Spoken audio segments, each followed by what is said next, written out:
Gaya hidup yang seolah sempurna, tetapi bahaya yang terselindung di sebalik keselesaan. Mengawal tahap kolesterol dan tekanan darah membantu mengekalkan kesihatan kardiovaskular. Namun, kita sering mengabaikan kesihatan pengaliran darah kita. Darah terbentuk daripada plasma, sel darah merah, sel darah putih dan platelet. Apabila pengaliran darah lancar, ia dapat mengalir dengan mudah. Tetapi, apabila usia semakin meningkat, lipid darah dan gula darah akan mula berkumpul dan membentuk plak di dinding saluran darah. Platelet menjadi berduri dan hiperaktif. Platelet berduri ini akan bertambah dan melekat antara satu sama lain.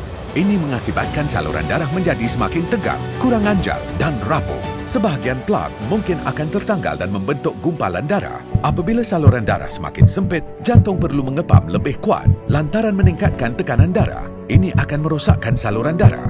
Jika terdapat gumpalan darah di otak, ia boleh mengakibatkan stroke.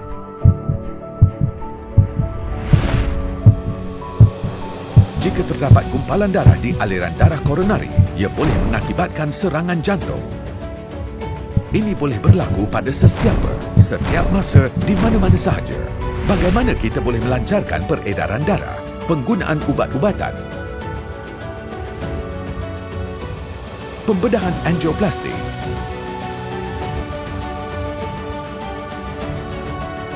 pembedahan pintasan. Apakah alternatif penyelesaian semula jadi yang tidak memerlukan ubat-ubatan, pembedahan dan tanpa risiko? Memperkenalkan satu rumusan revolusioner dengan dua ramuan yang luar biasa untuk penyelesaian pengaliran darah triaksi. Ramuan pertama, ekstrak tomato aqueous TAE yang berpaten. Penyelesaian yang semula jadi, selamat dan terbukti secara saintifik untuk kesihatan saluran darah. Ramuan kedua, L-arginina, merupakan bahan api penting yang diperlukan untuk menghasilkan nitrik oksida, NO, yang diilhamkan oleh kajian saintifik pemenang hadiah Nobel. Lebih 3,000 kajian menunjukkan bahawa NO dalam badan kita boleh membantu mengekalkan kesihatan saluran darah. Penyelesaian pengaliran darah triaksi juga mengandungi nutrien synergistic proprietary untuk menyokong sistem peredaran yang sihat. Aksi pertama, TAE melicinkan platelet yang berduri. Kajian klinikal menunjukkan bahawa TAE mempunyai kesan agregasi antiplatelet. Aksi kedua, NO menghalang pembentukan plak dengan mencairkan gumpalan darah dan mengembangkan saluran darah.